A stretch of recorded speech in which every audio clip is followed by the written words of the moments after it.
Thank you Jesus. धन्यवाद, धन्यवाद, धन्यवाद। Thank you Lord. धन्यवाद हो प्रभु, आपका धन्यवाद।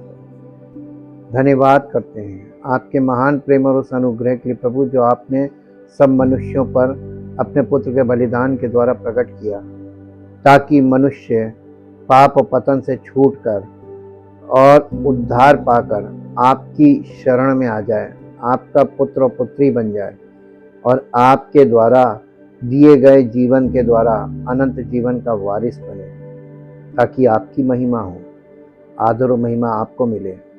प्रभु, हम आपके इस उद्धार के कार्य के लिए जो आपने पुत्र के बलिदान के द्वारा शुरू किया और पवित्र आत्मा और पवित्र वचनों के द्वारा कलीसियाओं में आप इस कार्य को कर रहे हैं, ताकि प्रभु यीशु मसीह के आने के द्वितीय आगमन पे ये कार्य पूर्ण हो और एक नए युग का आरंभ हो, जो मसीह की महिमा से भरा युग हो। हम आपका दिल से धन्यवाद करते हैं और चाहते हैं प्रभु, आपका कार्य प्रतिदिन आगे की ओर बढ़ रहा है और जो लोग जो चुने हुए लोग हैं, जो बुलाए हुए लोग हैं, जो छुड़ाए हुए लोग हैं और जो सच्चाई से प्रभु पर विश्वास करते हैं, पश्चाताप करते हैं और समर्पण करते हैं, उनके जीवनों में पवित्र आत्मा पवित्र वचनों के द्वारा कार्य कर रहा है और उन्हें यीशु मसीह के द्वितीय आगमन के लिए तैयार कर रहा है। हम आपका दिल से धन्यवाद करते हैं उस उद्धार के लिए जो यीशु मसीह के द्वितीय आगमन पे पूर्ण होने जा रहा है। सारी महिमा आपको मिले। हम सबका जीवन पश्चाताप के साथ समर्पित हो और आपकी महिमा के लिए तैयार हो, और जब प्रभु आए तो आपकी महिमा में हम भी प्रकट किए जाएं, सब सच्चे विश्वासी प्रकट किए जाएं, जिससे प्रभु की महिमा हो और उसका नाम महिमान्वित होने पाए। आदर और महिमा आपको देते इस प्रार्थना को प्रभु यीशु मसीह के पवित्र नाम में मांगते हैं, आमीन। Praise the Lord. हम परमेश्वर का बहुत धन्यवाद करते हैं अद्भुत कार्यों के लिए जो वो कर रहा है। कल हमने देखा था कि उद्धार का कार्य यहाँ से आरंभ होता है और इस क्षेत्र को, जिसे हम प्राण कहते हैं या मनुष्य की आत्मा, इसको कॉन्कर करता है, इसको जयवंत करता है, इस पर आत्मिक जीवन इसके द्वारा आगे बढ़ाता है, ताकि हमारा शरीर प्रभु यीशु मसीह की महिमा से भरा हो और पवित्र आत्मा का मंदिर हो जाए, और वो हमारे मन, इच्छा और भावना को नया कर देता है, आत्मा के अनुसार बना देता है। हमारे भीतर प्रभु यीशु मसीह हमारे जीवन के रूप में है और इस जीवन को जीने का एकमात्र मार्ग है क्रूस। हमें क्रूस को स्वीकार करना सीखना चाहिए, जिसका अर्थ है कि हम जो कुछ भी हैं और हमारे पास जो कुछ भी है वो क्रूस पर चढ़ाया गया और मृत्यु को प्राप्त हुआ। ये हमारे दैनिक जीवन में एक वास्तविकता होनी चाहिए।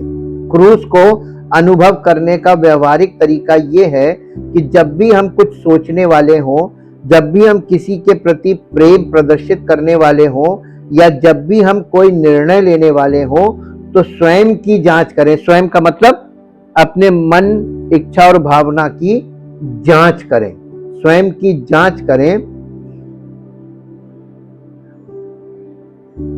हमें हमेशा ये सीखना चाहिए कि हमें कहाँ रुकना है।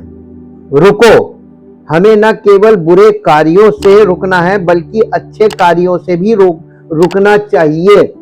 अच्छा कार्य भी आप अपनी इच्छा से कर रहे हैं कि परमेश्वर की इच्छा में जो अच्छा है वो कर रहे हैं। आपको जो अच्छा लग रहा है और आप उसे कर रहे हैं तो आप अपनी मन की इच्छा पूरी कर रहे हैं, वो परमेश्वर का कार्य नहीं है। इसलिए अच्छे कार्यों में भी अपने आप को रोकना सीखिए। जब हम प्रार्थना करने जा रहे हो तो रुक जाओ, यानी प्रार्थना करने से भी हमें अपने आप को रोकना चाहिए, इसलिए क्योंकि प्रार्थना करने से पहले आप अपने आप को जांचें कि आप परमेश्वर के साथ आपका संबंध है कि नहीं, वरना आपकी प्रार्थना हवा में होगी। और प्रार्थना करने से पहले भी हमको अपने आप को रोकना है। और देखिए, लोग बोलने में धारा प्रवाह बोलते हैं और सुनने में कितने कच्चे होते हैं, क्योंकि वो सुनने में 10 बार बोलो तब भी नहीं समझते, लेकिन बोलने में ब्रेक फेल हो जाता है। स्पीडीली बोलते हैं, धारा में बोलते हैं और बोलते चले जाएंगे, बोलते चले जाएंगे, बोलते चले जाएंगे।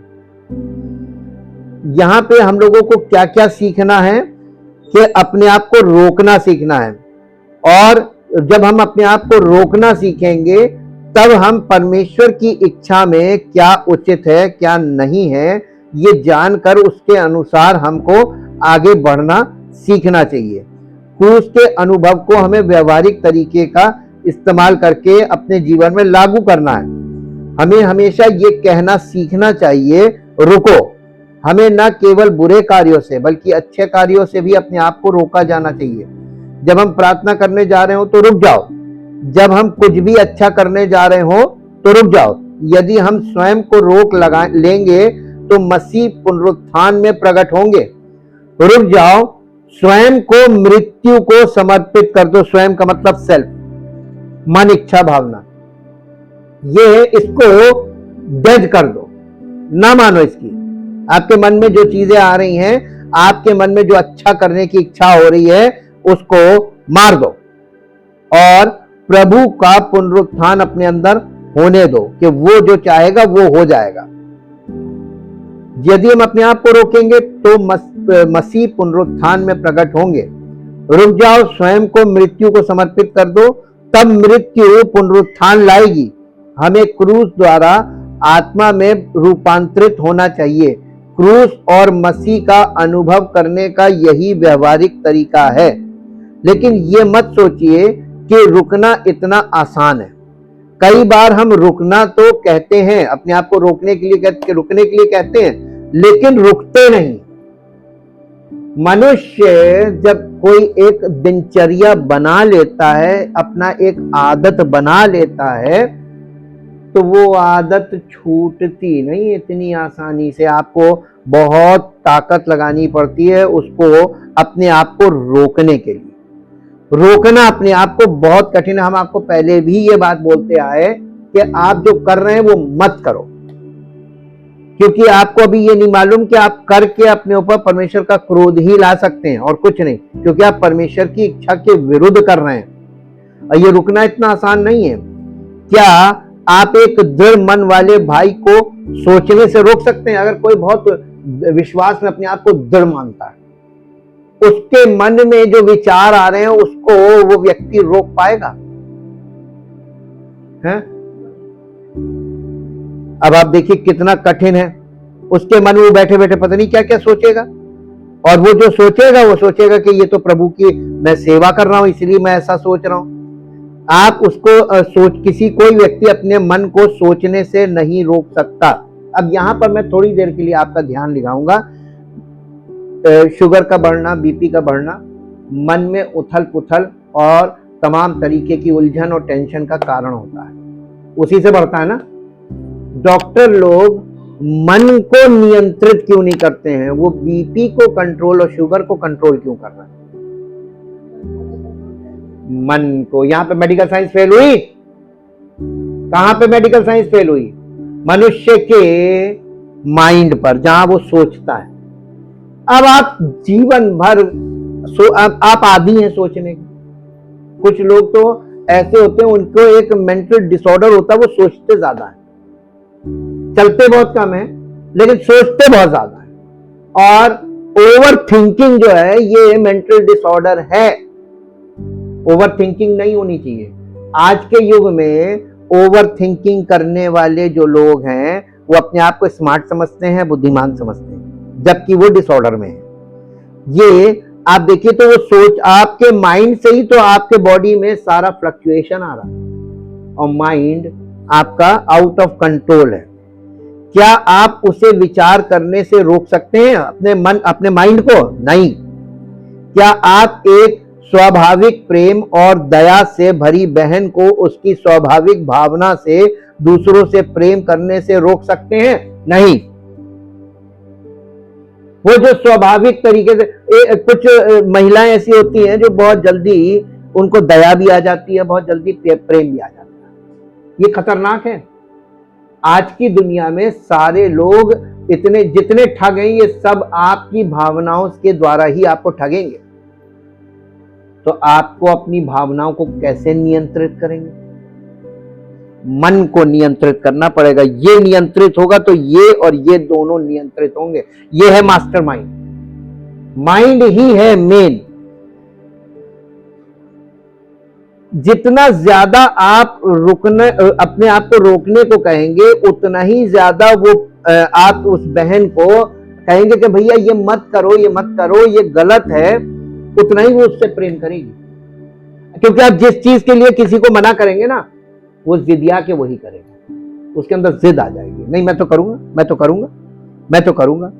क्या आप एक दृढ़ इच्छा शक्ति वाले भाई को उसके मन में ठान लेने से रोक सकते हैं? उसने मन में ठान लिया मुझे तो ये करना है, मुझे तो इधर जाना है, आप उसे रोक सकते हैं?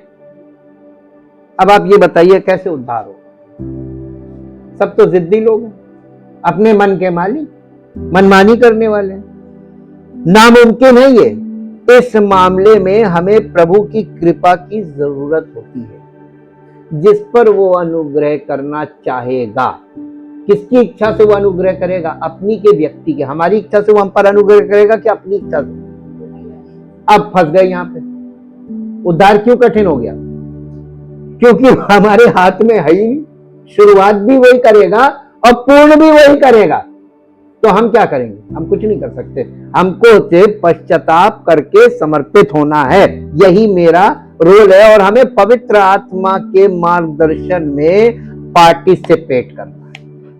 यानी वो जो हमसे पवित्र आत्मा पवित्र वचनों से हमें जो दिखा रहा है, समझा रहा है, बता रहा है, उसको अपने जीवन में हमें लागू करना है। यही हमारा उद्धार का उद्देश्य है हमारे जीवन के। हमको क्या करना है ये बहुत जरूरी, क्योंकि बिना पार्टिसिपेशन के उद्धार हो नहीं सकता। अब आप एक चीज देखिए, मेरे साथ एक पद निकालिए, इब्रानियों की पत्री, इब्रानियों की पत्री उसका 12 अध्याय और उसका पहला पद पढ़िए। इस कारण जबकि गवाहों का ऐसा बड़ा बादल हमको घेरे हुए है, तो आओ हर एक रोकने वाली वस्तु और उलझाने वाले पाप को दूर करके वो दौड़ जिसमें हमें दौड़ना है। ये मसीही जीवन की दौड़ है। मसीही जीवन एक प्रकार की दौड़ है। लेकिन ये दौड़ कौन सी वाली है? एक बार स्पीड पकड़ ली, उसके बाद रुकना नहीं, ये वाली दौड़ नहीं। 100 मीटर 200 मीटर वाली जो दौड़ होती है ना, यहां से चले वहां, बस वहां तक जाना, ये वो वाली दौड़ नहीं है। ये एक ऐसी दौड़ है, आपने देखा होगा, आपने हर्डल रेस सुनी है, बाधा दौड़। बाधा दौड़ में क्या होता है?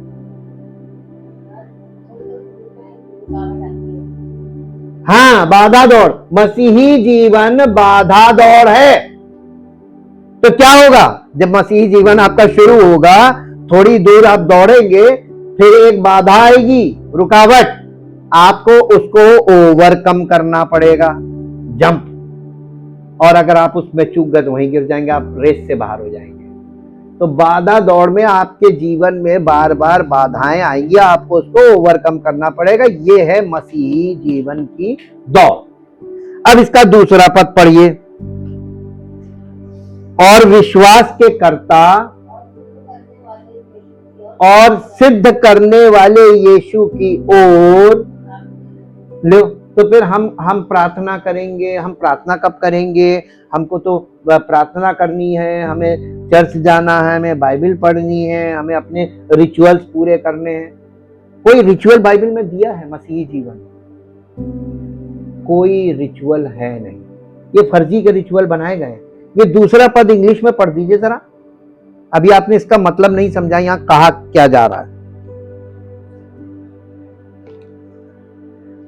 12 का 2, लुकिंग अवे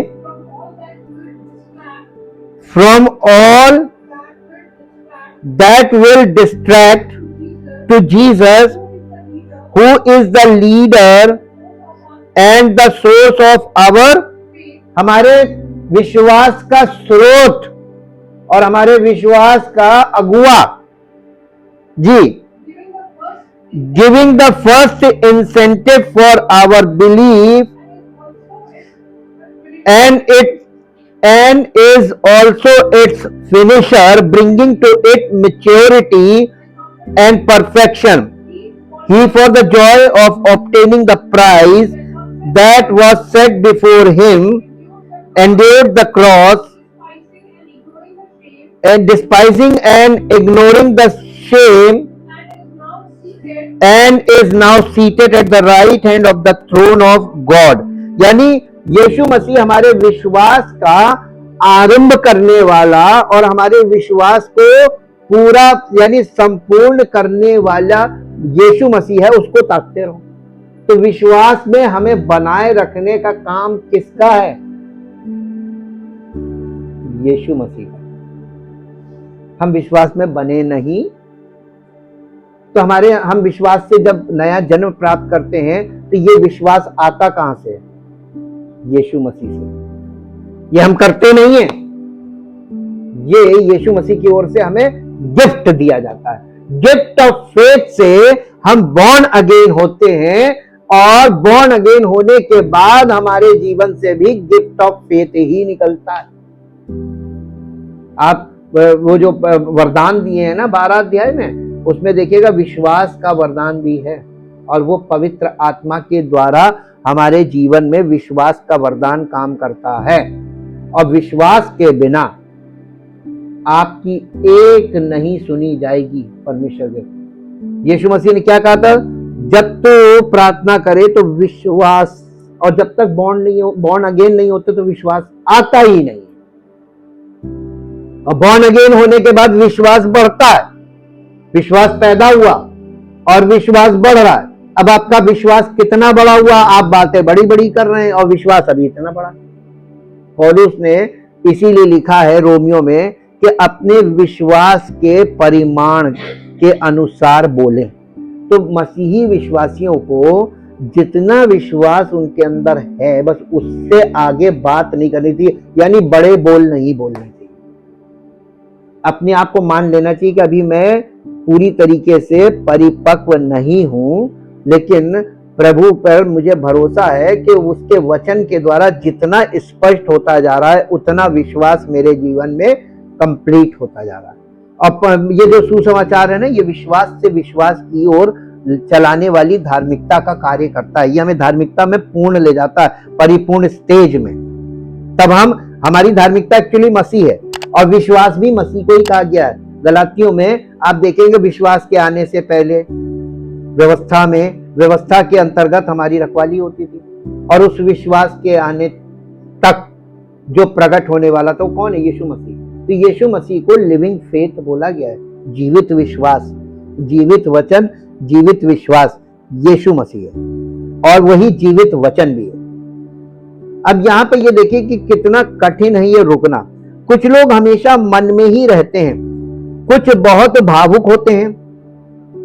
परिस्थिति जन्य व्यवहार की आवश्यकता है। अब परमेश्वर करता क्या? देखिए बहुत ध्यान से सुनिएगा, बड़ा व्यवहारिक चीज है ये। कुछ लोग हमेशा मन में ही रहते हैं, बहुत भावुक होते हैं, और कुछ में दृढ़ इच्छा शक्ति होती है। हम रोकने की कोशिश करते हैं अपने आप को, लेकिन हम रोक नहीं पाते। तब प्रभु क्या कर सकते हैं? एकमात्र उपाय ये है कि वो हमें कुछ खास परिस्थितियों में डाल देते हैं।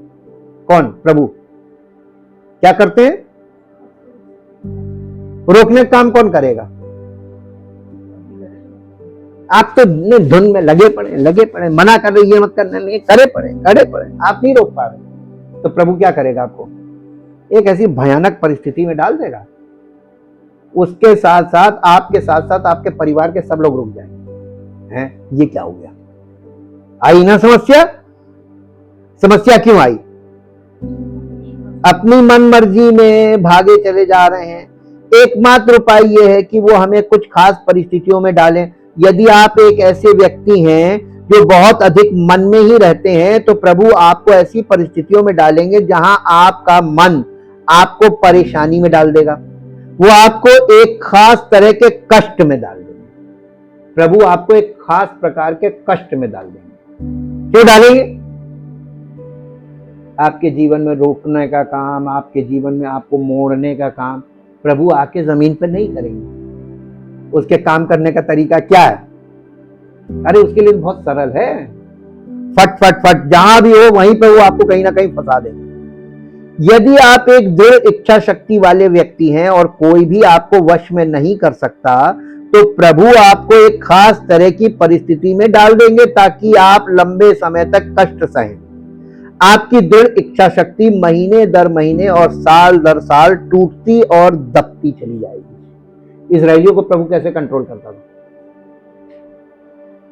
उन्हें चारों तरफ से दुश्मनों से घेर के और लड़ाई में फंसा दिया। अब लड़ते रहो, लड़ते लड़ते लड़ते लड़ते लड़ते जब परेशान हो जाते थे, थक जाते थे। अभी आपने युद्ध के बारे में सुना है, अभी आपने ना तो उसको ठीक से देखा है, उन परिस्थितियों को आप नहीं जानते जिन परिस्थितियों में रहकर लड़ा जाता है। जो बेचारे लड़ रहे हैं वो भी इंसान ही होते हैं। क्या हालत होती है, चारों तरफ मौत ही मौत होती है। और वो जब परेशान हो जाते हैं तब वो लोग भागते हैं, छोड़ छोड़ के भागते हैं। बहुत बुरी दशा होती है। और परमेश्वर इन परिस्थितियों का हमारे जीवन में प्रयोग करता है। मेरे साथ एक पद निकाल के पढ़िए ताकि हम आगे जाएं। आपको ये वचन से ये भी पता चलता रहे कि ये बातें सब वचन में हैं।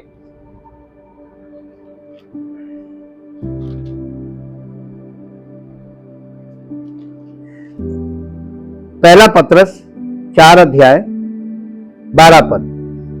पहला पत्रस 4 अध्याय 12 पद। हे प्रियो, जो दुख रूपी अग्नि तुम्हारे परखने के लिए तुम में भड़की है, इससे ये समझकर अचंभा ना करो कि कोई अनोखी बात तुम पर बीत रही है, पर जैसे जैसे मसीह के दुखों में सहभागी होते हो, आनंद करो, जिससे उसकी महिमा के प्रकट होते समय भी तुम आनंदित और मगन हो। फिर यदि मसीह के नाम के लिए तुम्हारी निंदा की जाती है तो तुम धन्य हो, क्योंकि महिमा का आत्मा जो परमेश्वर का आत्मा है तुम पर छाया करता है। अब देखिए यहां पर दुख रूपी अग्नि की बात की जा रही है। ये बैप्टिज्म ऑफ फायर को समझिए। प्रभु आपको दुख रूपी अग्नि में, ये तमाम तरीके की विपत्तियों में डाल के, ये दुख रूपी अग्नि तुम्हें तपाकर सोना बनाएगा। बनना चाहेंगे? भाग के जाओगे कहां? प्रभु के हाथ में पड़ना बहुत खतरनाक बात है। उससे आप भाग नहीं सकते, वो आपको भागने ही नहीं देगा, और उससे आप छिप नहीं सकते। उसके सामने सब कुछ प्रकट है। दूसरा कुरिन्थियों के अध्याय 3 और 4 में 2 मुख्य बिंदु हैं। अध्याय 3 कहता है कि आत्मा द्वारा महिमा से महिमा में मसीह के स्वरूप में रूपांतरित होते जाते हैं। लेकिन अगला अध्याय हर तरह के कष्टों और परिस्थितियों का वर्णन करता है। प्रभु हमें कुछ खास परिस्थितियों में डालकर हमें चकनाचूर करने के लिए आते हैं। मैंने आज तक ऐसे किसी भाई या बहन को नहीं देखा जिसने प्रभु से सच्चा प्रेम किया हो और फिर भी कभी कोई कष्ट ना सहा हो। प्रभु से प्रेम करने वाले सभी जिज्ञासु जनों को हमेशा किसी न किसी तरह का कष्ट सहना पड़ता है। अगर कोई भाई अपनी मानसिकता में चतुर है तो प्रभु उसे किसी न किसी उलझन भरी परिस्थिति में डाल देंगे। एक दिन वो अंततः कहेगा, हे प्रभु, मुझ जैसा मूर्ख कोई नहीं।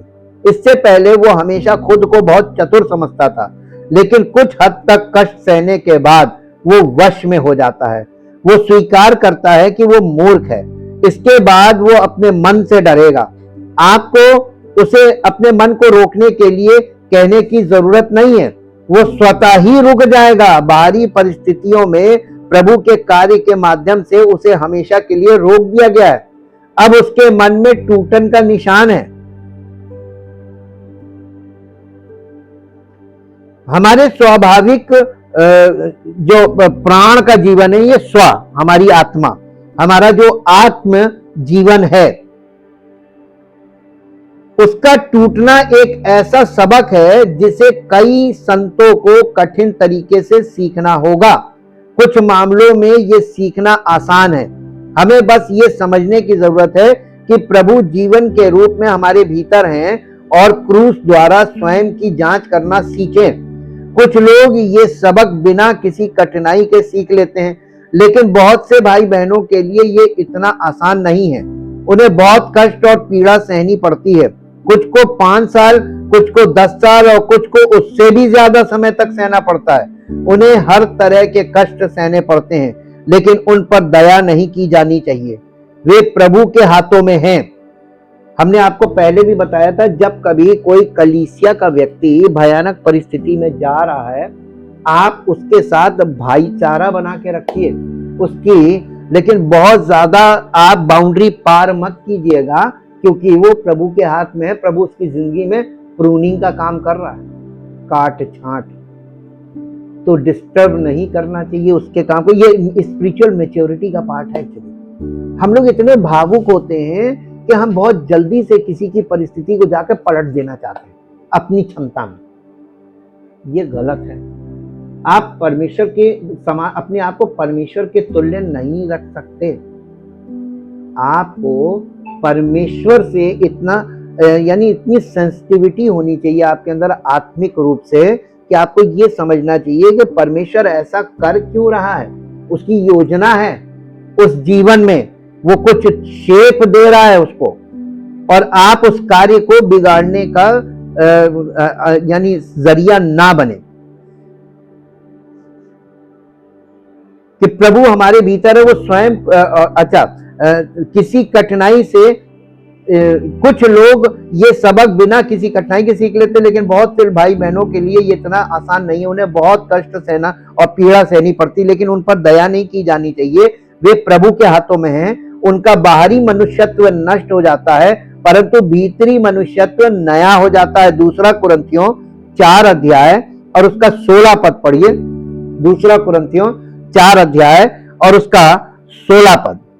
इसलिए हम हियाव नहीं छोड़ते, यद्यपि बाहरी मनुष्यत्व किसको बोलते हैं? आपकी वो छवि जो लोगों के बीच में प्रभावशाली है। आप बहुत प्रभावशाली हैं, लेकिन जब आप प्रभु में आए तो आपका भीतरी मनुष्यत्व ने आपको प्रभु के आगे दीन और नम्र बना दिया। तो बाहरी छवि जो आप बहुत महान अपने आप को प्रकट करते थे, लोग आपको महान समझते थे, वो छवि टूट गई। आपको बाहर की जो छवि है, लोगों के सामने जो हमारी छवि है, उसका नुकसान हो गया। अब लोग हमको कहते हैं अरे ये तो ऐसे ही है, लेकिन परमेश्वर के नजर में हम उसके पुत्र के स्वरूप में परिवर्तित हो गए। यीशु मसीह के साथ लोगों ने कैसा कैसा व्यवहार किया, उसने कोई दबंगई दिखाई? जब पतरस ने उसकी गिरफ्तारी के समय मलखुस का कान काटा था, तो यीशु मसीह ने उसको कस के डांटा और उसने कहा जो तलवार चलाते वो तलवार से नाश होंगे। उसने उठा के उसका कान जोड़ दिया और उसने कहा जो कुछ तू करने आया कर। और फिर उसने पतरस से कहा क्या तुझे मालूम है, अगर मैं पिता से अभी कह दूं तो 72,000 फरिश्ते, हमारी फरिश्तों की फौज आ जाएगी मेरे लिए। इतना पावरफुल व्यक्ति था, लेकिन उसने कहा ना, मैं दबंगई करने नहीं आया, मैं अपने बाहरी मनुष्यत्व का प्रगटीकरण करने नहीं आया हूं। मैं तो राजाओं का राजा और प्रभुओं का प्रभु। कितना दीन और नम्र हुआ। और एक मामूली सा इंसान, प्रभु का सेवक, अपने आप को कितना बड़ा दिखाना मांगता है। ये सैतानिक है। हमें यीशु मसीह के समान बिल्कुल दीन और नम्र बनना है, उसके प्रेम में। हाँ, यद्यपि हमारा बाहरी मनुष्यत्व नष्ट होता जाता है, तो भी हमारा भीतरी मनुष्यत्व दिन प्रतिदिन नया होता जाता है। और ये मालूम है बहुत स्लो वर्क है। जितना आप पार्टिसिपेट करेंगे उतना ही तो काम होगा एक दिन में। तो एक दिन में आप कितना पार्टिसिपेट कर रहे हैं, कितनी देर कर रहे हैं, ये भी इसमें मायने रखता है। प्रभु के व्यवहार के 2 या 3 साल बाद जब आप उनसे मिलते हैं तो उनके भीतर मसीह का और भी ज्यादा अंश होता है। अगले 2 या 3 साल बाद मसीह का और भी ज्यादा अंश उनके भीतर होगा। और मेरा मतलब ये नहीं है कि वे मसीह के बारे में कुछ और कहेंगे, हो सकता है कि वे मसीह के बारे में कुछ ना कहें, लेकिन मसीह की वास्तविकता और भावना उनके भीतर होगी। मैंने कुछ लोगों को मसीह के बारे में बहुत बातें करते सुना है, लेकिन जितना ज्यादा वे बोलते थे उतना ही कम मसीह उनके मन में समाया। बात मसीह के बारे में बात करने की नहीं, बल्कि मसीह को अपने अंदर ढालने की है। अगर आपने टूटने का सबक सीख लिया है तो मसीह का धन आप में भी समा जाएगा। जब दूसरे लोग आपसे मिलेंगे तो वे मसीह की पूर्णता और स्वरूप को महसूस करेंगे। आपका स्वाभाविक अस्तित्व मसीह के स्वरूप में रूपांतरित हो गया है। मसीह केवल वही नहीं होंगे जो आप बोलते हैं, बल्कि वे आपके मन, भावना और इच्छा शक्ति का भी अभिन्न अंग होंगे। मसीह का सार आपकी सोच में, आपके प्रेम में और आपके चुनाव में होगा। आप जो भी हैं और जो भी करते हैं उसमें मसीह का भाव होगा। दुखों को तोड़ने के कार्य के माध्यम से, दुखों के द्वारा तोड़ने के कार्य के माध्यम से आप मसीह के स्वरूप में रूपांतरित हो गए। हमें सबसे पहले ये समझना होगा कि हमारा पुनर्जन्म हो चुका है और मसीह हमारी आत्मा में आ चुके हैं। फिर हमें अपने दैनिक जीवन में इस अंतर्निहित मसीह को लागू करना सीखना होगा। हमें इस संदेश में दिए गए निर्देशों को ग्रहण करना होगा और उनका पालन करना होगा। जब आपने पहली बार गाड़ी चलाना सीखा था तो आपको गाड़ी चलाने की पूरी प्रक्रिया सिखाई गई थी। आपको इंजन स्टार्ट करने, गियर बदलने और कार चलाने का अभ्यास करना था। कार को धक्का देना मूर्खता होगी। कार चलती है, फिर भी आपको इसे चलाने का अभ्यास करना होगा।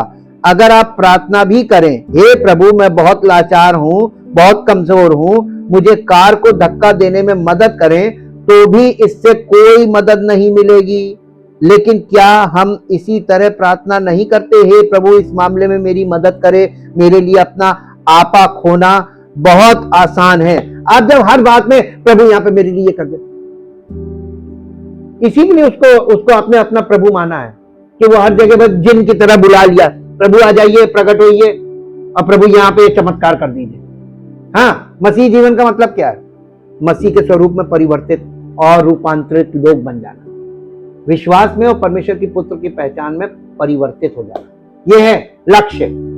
तो आप विश्वास में और परमेश्वर की पुत्र की पहचान में कहां तक पहुंचे हैं, उतने ही आप प्रभु में कर सकते हैं। प्रभु आपके अंदर है और प्रभु आपके द्वारा कार्य करना मांग रहा है, और आप हर समय उसको प्रभु ये कर दो, प्रार्थना करके लोग कर क्या रहे हैं? यही तो कर रहे हैं, थोप रहे हैं। तो वो पुनरुत्थान जिनके जीवन में पुनर्जन्म नहीं हुआ है, यानी बॉर्न अगेन नहीं हुए हैं, वो फिर से प्रार्थना ही करते रहते और प्रभु को बोलते रहते, ये कर दो, ये कर दो, ये कर दो। इस मामले में मेरी मदद कीजिए प्रभु, मेरे लिए अपना आपा खोना बहुत आसान है, यानी मेरा प्रभु मेरे सहने से बाहर हो गया है, प्रभु मेरी मदद कीजिए। हे प्रभु मेरी मदद करें, इस कमजोरी पर काबू पाना बहुत मुश्किल है। हे प्रभु आप सर्वशक्तिमान हैं, आप मेरी मदद कर सकते हैं। मैं आपसे कहता हूं हे प्रभु, प्रभु आपकी कभी मदद नहीं करेंगे। जितना अधिक हम प्रार्थना करेंगे, उससे अपना आपा ना खोने में मदद मांगेंगे, उतनी ही अधिक हम अपना आपा खो देंगे। क्यों खो देंगे? क्योंकि प्रभु करेंगे। फिर क्या करना पड़ेगा? तो हम कलीसिया छोड़ के भाग जाएंगे। हाँ, हम भूल गए हैं कि प्रभु हमारे भीतर है, हमें उनका प्रयोग करना होगा। कार में ईंधन भर दो और वो चलने लगेगी। दिव्य शक्ति हमारे भीतर है, मुक्त होने की प्रतीक्षा में। मुझे ये जानने में 10 साल से भी अधिक पहले प्रभु ने बचाया था। एक दिन उन्होंने मेरी आंखें खोली और मुझे बताया कि मेरे भीतर कोई बहुत शक्तिशाली व्यक्ति है और ये शक्ति का भंडार स्वयं प्रभु से कम नहीं है। बहुत से मसीही नहीं जानते कि मसीह को अपने जीवन में कैसे अपनाएं। वे हे प्रभु मेरी सहायता करो पुकारना जानते हैं। अब बताइए, पौलुस ने जो वो ये एक तरीके के बताए थे ना, सार्किकोस, कि बॉर्न अगेन तो हो गए लेकिन इनमेच्योर हैं, हर समय ये मदद मांगते रहते हैं, इनको एक पास्टर चाहिए। तो प्रभु आपके अंदर आया है और आपको अपनी पवित्र आत्मा के द्वारा वो चलाना मांग रहा है, आपकी आत्मा को चलाना मांग रहा है, और आपकी आत्मा से चाह रहा है कि आपका प्राण चले और आपके प्राण के अनुसार आपका शरीर चले। तो ये अंदर से क्यों नहीं चल रहा है? हम आपको बाहर से मदद क्यों चाहिए? बहुत से मसीहों की आज यही दशा है, वे हे प्रभु मेरी सहायता करो पुकारना जानते, लेकिन प्रभु उनकी कभी सहायता नहीं करेंगे। वे उनके भीतर निवास कर रहे हैं और उनके द्वारा अपनाए जाने की प्रतीक्षा कर रहे हैं। ऐसा करने के लिए हमें पहले ये समझना होगा कि मसीह हमारे भीतर है, फिर हमें स्वयं को नकारना सीखना होगा। यीशु मसीह ने क्या कहा था? जो कोई मेरे पीछे आना चाहे मेरा क्रूस उठाए और अपनी खुदी का इनकार करे। अपनी खुदी का मतलब अपने सेल्फ का, माइंड विल इमोशन, अपनी मन, अपनी इच्छा और अपनी चाहत को, अपनी इच्छा शक्ति को, अपनी भावना को और अपने विचारों को नकार दे। कठिन चीज है, आपको इसको मारना होगा। इसको जितना मारेंगे ना उतना ये आत्मिक पार्ट इधर आएगा। ये एक सिद्धि है और ये सिद्धि के अनुसार ही इसको आप प्राप्त कर पाएंगे। हमें स्वयं को मृत्यु के हवाले करना और प्रभु को एक अवसर देना सीखना होगा। यही कारण है कि प्रभु हमें स्वयं को नकारने और क्रूस को धारण करने और अर्थात स्वयं को क्रूस की मृत्यु के अधीन करने के लिए कहते हैं। यदि हम ऐसा करते हैं तो प्रभु हमें पुनर्जीवित करेंगे। पुनरुत्थान के बाद हमारा मन, हमारी भावना और हमारी इच्छा, हमारी पूरी आत्मा में मसीह से परिपूर्ण होगी। तब हम प्रभु की छवि में रूपांतरित हो जाएंगे। हमें यह कहना सीखना होगा, हे प्रभु मैं सोचने, प्रेम करने और चुनाव करने में स्वयं को नकारता हूं। मैं अपना पूरा अस्तित्व आपके हाथों में सौंपता हूं। मैं आपको अपने मन, अपनी भावना और अपनी इच्छा के रूप में स्वीकार करता हूं। यदि हम अपने आप को मृत्यु के लिए समर्पित करते रहे और प्रभु को हमें पुनरुत्थान की सामर्थ्य में उठाने दें तो हमारा संपूर्ण अस्तित्व परिवर्तित हो जाएगा और मसीह से परिपूर्ण हो जाएगा। हमारे पास पहले से ही मसीह का सार धन है। अब हमें बस उस धन को लागू करने के लिए थोड़े से निर्देश की आवश्यकता है। मसीह हमारे भीतर है। हमें प्रभु से मदद के लिए प्रार्थना करने के अपने पुराने तरीके को भूल जाना चाहिए। जब हम इस तरह प्रार्थना करते हैं तो प्रभु हमें कभी उत्तर नहीं देते। रुको, पेट्रोल डालो और गाड़ी चलने लगेगी। ये प्रभु का उद्धार है, ये हमारा काम नहीं है। मसीह आपके भीतर है, लेकिन क्या आप मसीह को अपने दैनिक जीवन में लागू करते हैं? मसीह जीवन है, जीवन स्रोत है और शक्ति है, लेकिन क्या ये आपके लिए एक वास्तविकता है या ये बिना प्रवेश द्वार वाली एक सुंदर इमारत की तरह है? हमें इन निर्देशों को व्यवहार में लाना चाहिए। जब हम कुछ सोचने, इच्छा करने या निर्णय लेने वाले हो तो हमें रुककर अपने भीतर विराजमान प्रभु से संपर्क करना चाहिए। तब हम उन्हें लागू करना सीखेंगे। हमें स्वयं को त्याग कर आत्मा में उनसे संपर्क करना होगा। तब हम उनके द्वारा जो हमारे भीतर आत्मा है उनके स्वरूप में महिमा के एक स्तर से दूसरे स्तर पर रूपांतरित होंगे। जीवन और आत्मा की क्षमताओं के बीच अंतर, क्योंकि आत्मा मन, भावना और इच्छा शक्ति से बनी है, इसलिए कुछ लोग सोच सकते हैं कि अगर हम स्वयं को यानी इन अंगों वाली आत्मा को नकार दें तो हम जीवित नहीं रह पाएंगे। लेकिन हमें यह समझना होगा कि आत्मा के जीवन और उसकी क्षमताओं में अंतर है। आत्मा का जीवन एक चीज है और आत्मा की क्षमताएं दूसरी।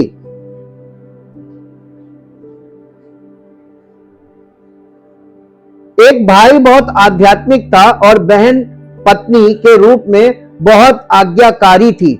जब भी हम उनके घर जाते या उनसे मिलते ऐसा लगता कि पति ही पत्नी का जीवन है। हालांकि उनका वो अपना जीवन था उसने उन्हें त्याग दिया था और अपने पति को ही अपना जीवन मान लिया। वो कभी अपनी बात नहीं कहती बल्कि हमेशा अपने पति के अनुसार ही बोलती। अगर आप पूछते बहन क्या आपको ये पियानो पसंद है, तो वो कभी नहीं बताती थी कि उसे पसंद है या नहीं। इसके बजाय वो कहती मेरे पति को ये पसंद है। शायद आप पूछते बहन क्या आपको नया मीटिंग हॉल पसंद है, तो वो जवाब देती मेरे पति कहते हैं कि ये बहुत अच्छा है। उसके लिए वो हमेशा मेरा पति ही बोलती थी। फिर भी वो बोलती थी उसने अपना जीवन त्याग दिया और अपने पति को ही अपना जीवन मान लिया। फिर भी वो अपनी आत्मा की शक्तियों का उपयोग करती थी। हम हमेशा सोचते थे कि बहन अद्भुत है क्योंकि वो हमेशा अपने पति को ही अपना जीवन मानती थी। उसने अपना जीवन त्याग दिया, फिर भी वो अपनी शक्तियों का उपयोग करती थी, अर्थात वो अभी भी अपने दिमाग, अपनी भावना और अपनी इच्छा शक्ति का उपयोग करती थी। आत्मा का स्वाभाविक जीवन क्रूस पर चढ़ा दिया गया है और हमें प्रभु को अपना जीवन मानना होगा। हमें अपना स्वाभाविक जीवन, आत्मा का जीवन त्याग देना होगा। अपना ये वाली आत्मा का यानी प्राण का जीवन त्याग दें। हमें आत्मा का जीवन, अपना प्राणों का जीवन त्यागना होगा, आत्मा की क्षमताओं को नहीं। यानी इसकी जो क्षमताएं, यहाँ पे माइंड है, माइंड को आप स्पिरिचुअली पावरफुल कर सकते हैं, आप अपनी भावना को स्पिरिचुअली करेक्ट कर सकते हैं और आप अपनी इच्छा को भी स्पिरिचुअली कंट्रोल कर सकते हैं। ये आत्मा के द्वारा संभव है और ये हमको करना है। आत्मा की क्षमताओं को नहीं, हमारी आत्मा की, हमारी जो प्राण है इसकी क्षमताओं की सभी क्षमताएं अभी भी हमारे प्राणों में प्रभु के द्वारा उपयोग किए जाने वाले अंगों के रूप में मौजूद रहती हैं। और इसलिए जो ये नेचुरल लाइफ है प्राण में, जो हमारा प्राकृतिक जीवन है, ये मसीह के साथ क्रूसीफाई हुआ है ना, और उसके साथ क्रूसीफाई हुआ है, लेकिन जीवन अभी भी है कि नहीं है। तो हमें ये जीवन परमेश्वर की इच्छा को, अपने आप को सौंपना उसकी इच्छा में, कि हमारे जीवन से उसकी इच्छा पूरी होती रहे। The faculties of the soul renewed and improved.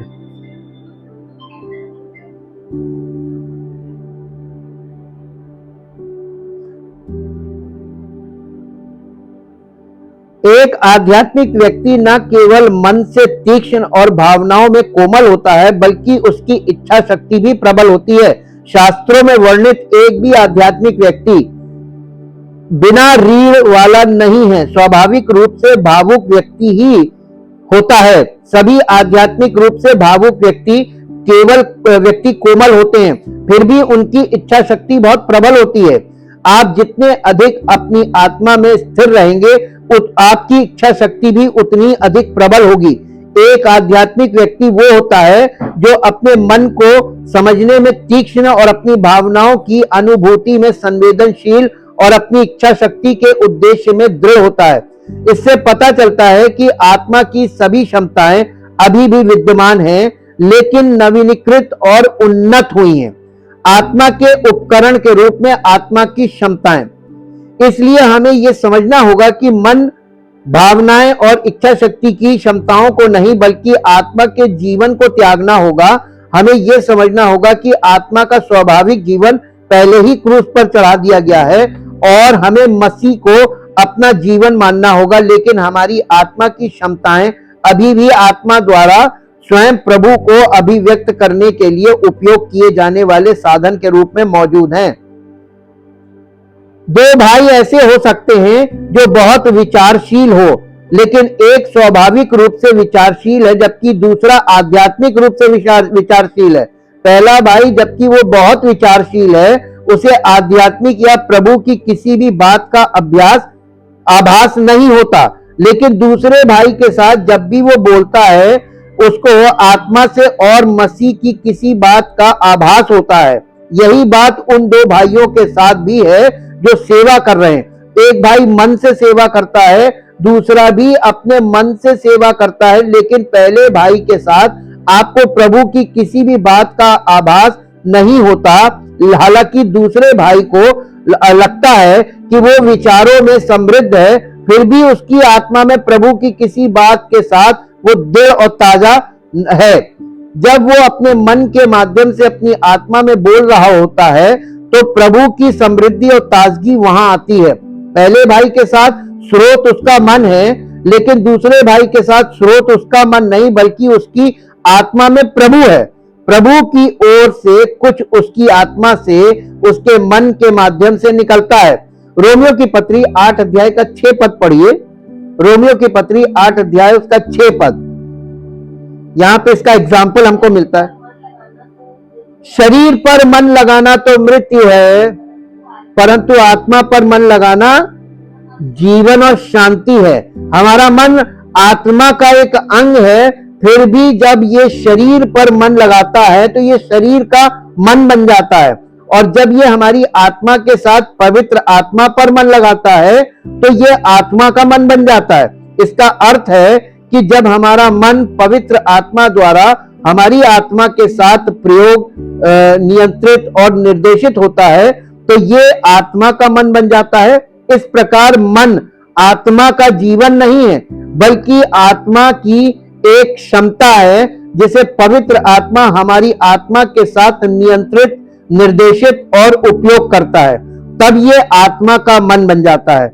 हमें स्वाभाविक मन, भावना और इच्छा शक्ति को नकार कर उन सभी को पवित्र आत्मा द्वारा अपनी आत्मा के नियंत्रण में रखने का पाठ सीखना चाहिए। हमें आत्मा के जीवन को नकार कर आत्मा में प्रभु को अपना जीवन मानकर आत्मा के सभी अंगों को नियंत्रित करना सीखना चाहिए, ताकि वे स्वयं को अभिव्यक्त करने के लिए उपयोग किए जा सकें।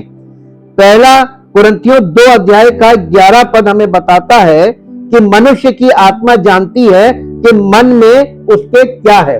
कोई व्यक्ति किसी के मन में क्या है नहीं जानता, सिवाय उस व्यक्ति की आत्मा के। यही लिखा है ना, केवल मनुष्य की आत्मा जो उसमें है, उसी को मालूम है कि उसके मन में क्या है। तो अब देखिए, माइंड में क्या है ये मनुष्य की आत्मा जानती है। तो हमारी आत्मा को ये मालूम होगा कि हमारे मन में प्रभु है या हमारे मन में हमारी इच्छाएं, हमारे विचार है, मालूम होना चाहिए ना। मनुष्य की आत्मा जानती है। मन एक ऐसा अंग है जिसका उपयोग हमारी आत्मा जानने के लिए करती है। दूसरा कुरिन्थियों 7 अध्याय का 13 पद कहता है कि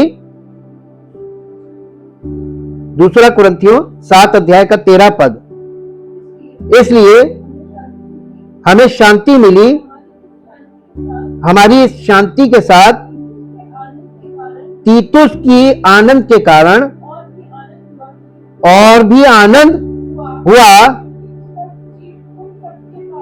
क्योंकि उसका जी तुम सबके कारण। हाँ देखिए, लिखा तीतुस की आत्मा आनंद से भर गई। ये दर्शाता है कि हमारी आत्मा भावनाओं के माध्यम से आनंदित होती है। पौलुस के पत्रों में हमें कई बार आत्मा में अपने मन और भावनाओं का प्रयोग करने के लिए कहा गया है। कई बार वो हमें आनंदित, प्रसन्न, आनंदित और यहाँ तक कि प्रभु में आनंदित होने के लिए प्रोत्साहित करता है। हमें अपने मन और भावनाओं का उपयोग करने के लिए अपनी आत्मा का प्रयोग करना चाहिए। प्रेरितों के काम 19 अध्याय का 21 पद पढ़िए। प्रेरितों के काम 19 अध्याय का 21 पद, यहां इस प्रकार से लिखा हुआ है। प्रेरितों काम 19 अध्याय है। जब ये बातें हो चुकी तो पौलुस ने आत्मा में ठान लिया कि मकिदुनिया और अखाया से होकर यरूशलेम को जाऊं। इसका सीधा सा अर्थ है कि पौलुस ने अपनी आत्मा में अपनी इच्छा का प्रयोग किया। उसने अपनी आत्मा के नियंत्रण में अपनी इच्छा से निर्णय लिया। इसका अर्थ ये नहीं है कि वो इच्छा में एक मनुष्य था, बल्कि ये कि उसकी आत्मा ने उसकी इच्छा को निर्देशित किया।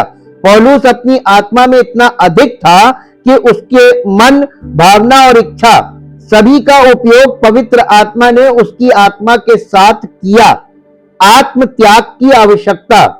हम जो भी करें, हमें सबसे पहले अपने स्वाभाविक मन, भावना और इच्छा शक्ति को त्यागना होगा। इसका अर्थ है स्वयं को त्यागना और प्रभु यीशु को अपना जीवन मानना। ऐसा करने के लिए हमें अपने अंतरतम में लौटकर अपनी आत्मा में क्या है ये महसूस करना होगा।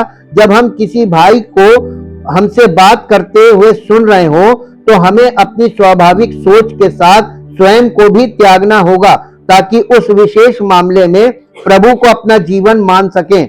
यही हमारे लिए एक सामान्य मसीही के रूप में कार्य करने का तरीका है।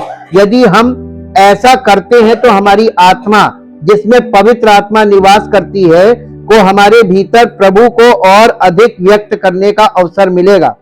हमें अपनी आत्मा की गहराई में स्थित आंतरिक अभिषेक, आंतरिक पंजीकरण, आंतरिक बोध का निरंतर देखभाल करना सीखना होगा। यदि हम इस बोध के साथ चलते हैं तो हम आत्मा में चलने वाले लोग बन जाएंगे। तब हमारी आत्मा की सभी क्षमताएं प्रभु के साथ नवीनीकृत, समृद्ध और उन्नत होंगी। मैं ये नहीं कहता कि हमारी आत्मा का जीवन उन्नत होगा, उसे मृत्यु दी जाएगी, लेकिन हमारी आत्मा की सभी क्षमताएं उन्नत और रूपांतरित होंगी ताकि हमारे दैनिक जीवन में प्रभु को पर्याप्त और पूर्ण रूप से व्यक्त किया जा सके। फिर शरीर में रूपांतरण होता है, ट्रांसफॉर्मेशन ऑफ बॉडी। अपने उद्धार के मार्ग में प्रभु सबसे पहले हमारी आत्मा में हमारा पुनर्जन्म करते हैं, यानी बॉर्न अगेन, ताकि वे हमारे भीतर हमारे जीवन के रूप में आ सकें। फिर वे हमारे प्राणों में हमारा रूपांतरण शुरू करते हैं ताकि वे हमारे संपूर्ण अस्तित्व को संतृप्त, परिपूर्ण और अविष्ट कर सके। इस प्रकार हम इस पृथ्वी पर रहते हुए भी उनकी छवि में परिवर्तित होकर उनकी अभिव्यक्ति बन सके। हमारी आत्मा में उनके पुनर्जन्म द्वारा हम उनका दिव्य जीवन प्राप्त करते हैं। हमारी आत्मा में उनके, हमारे प्राणों में उनके रूपांतरण द्वारा हम उनके जीवन में बढ़ते हुए हैं और अंततः उनके जीवन में परिपक्व होते हैं। फिर अपने आगमन पर वे हमारे शरीर में हमारा रूपांतरण करेंगे। हमारी आत्मा पुनर्जीवित हो चुकी है और हमारा प्राण भी पूरी तरह से रूपांतरित हो चुका है। फिर भी हमारा शरीर अभी भी पुराना ही है। अपनी समस्त शारीरिक दुर्बलता और बीमारियों के साथ ये मृत्यु के वश में है। ये अभी भी नश्वर है और दुर्बलता और मृत्यु के अधीन है। यद्यपि आज ये हम में वास करने वाले प्रभु के आत्मा द्वारा पुनर्जीवित हो सकता है। रोमियो की पत्री 8 अध्याय का 11 पद वहां पर लिखा हुआ है। रोमियो की पत्री 8 अध्याय का 11 पद, यदि उसी का आत्मा जिसने यीशु को मरे हुओं में से जिलाया तुम में बसा हुआ है, तो जिसने मसीह को मरे हुए में से जिलाया वो तुम्हारी नश्वर देहों को भी अपनी आत्मा के द्वारा जो तुम में बसा हुआ है जिलाएगा। देखिए, आशा है कि नहीं है? पुनर्जीवित हो सकता है। फिर भी ये एक नश्वर शरीर है जो मृत्यु के अधीन है और इसे पूरी तरह से छुटकारा दिया जाने की आवश्यकता है। 8 अध्याय का 23 पद भी पढ़ दीजिए। 8 अध्याय का 23 पद, और केवल वही नहीं, हम भी जिनके पास आत्मा का पहला फल है, आप ही अपने में कराहते हैं और लेपालक होने की, अर्थात अपनी देह के छुटकारे की बाट जोते हैं। ये देह हमकारी, इससे हमें छूट जाएंगे, हमें पुनरुत्थान की देह मिलेगी। ये भी एक वायदा है और ये यीशु मसीह सेकंड कमिंग पे पूरा करेगा। आज अपनी आत्मा में प्रभु के साथ सहयोग करके हम अनुभव कर सकते हैं कि प्रभु की आत्मा अपनी जीवन शक्ति को हमारे शरीर में फैलाकर उसे पुनर्जीवित और एक निश्चित सीमा तक संतृप्त कर रही है। लेकिन चाहे ये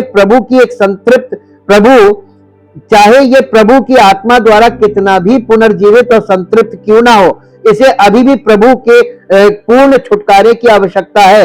यही कारण है कि हम अक्सर अपने भीतर कराहते हैं, परंतु प्रभु की स्तुति हो, जब वो वापस आएगा तो वो इस दीनता की देह को रूपांतरित करेगा कि वो उसकी महिमा की देह के अनुकूल हो जाए। फिलिप्पियों की पत्री 3 अध्याय का 21 पद, ये बात यीशु मसीह के सेकंड कमिंग पे पूरी हो जाएगी। हैं? वो अपनी शक्ति के उस प्रभाव के अनुसार जिसके द्वारा वो सब वस्तुओं को अपने वश में कर सकता है। हमारी दीनहीन देह का रूप बदलकर अपनी महिमा की देह के अनुकूल बना देगा, तब हम उसके समान होंगे। पहला यूहन्ना 3 अध्याय और उसका 2 पद कह रहा, तब हम उसके समान होंगे, ना केवल अपनी आत्मा और प्राण में बल्कि अपने शरीर में भी। उस समय तक हम भीतर और बाहर दोनों रूप से उसकी पूर्ण समानता में होंगे, अपने अस्तित्व के केंद्र से लेकर पूरी परिधि तक, अपनी अंतरतम आत्मा से लेकर अपनी बाह्यतम देह तक। वो प्रभु के उद्धार की अंतिम परिणति होगी। इस प्रकार हम प्रभु के छुटकारे और उद्धार का भरपूर आनंद उठाएंगे। हालेलुया! यही वो है जिसका हम अभी इंतजार कर रहे हैं। रोमियो 8 के 23 के अनुसार देखिए, यह प्रभु अंदर से कार्य शुरू कर रहा है और सेकंड कमिंग पर वो केवल हमारी इस बाहरी शरीर को अपनी ओर से एक महिमामयी देह में परिवर्तित करेगा, तब मृत्यु का नाश हो जाएगा। परम पिता परमेश्वर, हम आपका दिल से धन्यवाद करते हैं, आपकी उत्तम योजना जो आपने हर सच्चे मसीही विश्वासी के लिए, हर उस विश्वासी के लिए प्रभु जो बॉर्न अगेन होता है और जिसके बॉर्न अगेन होने के कारण आपका कार्य, आपका प्रवेश उसके भीतर होता है और उसकी आत्मा से आप कार्य का आरंभ करते हैं। यह उद्धार का वो कार्य है जो प्रभु की आत्मा के द्वारा शुरू होता है मनुष्य की आत्मा में, और ये उसके शरीर में कंप्लीट होगा। हम प्रभु आपका दिल से धन्यवाद करते हैं। आपके इस कार्य को सच्चे विश्वास करने वाले समझें और अपने आप को पश्चाताप के साथ समर्पित करें, और आपका ये कार्य उनके जीवन में आपकी महिमा के लिए पूर्ण हो, आरंभ भी हो और पूर्ण भी हो आपके द्वारा, ताकि आपका नाम महिमा पाए। प्रभु यीशु मसीह के नाम से मांगते हैं, आमीन।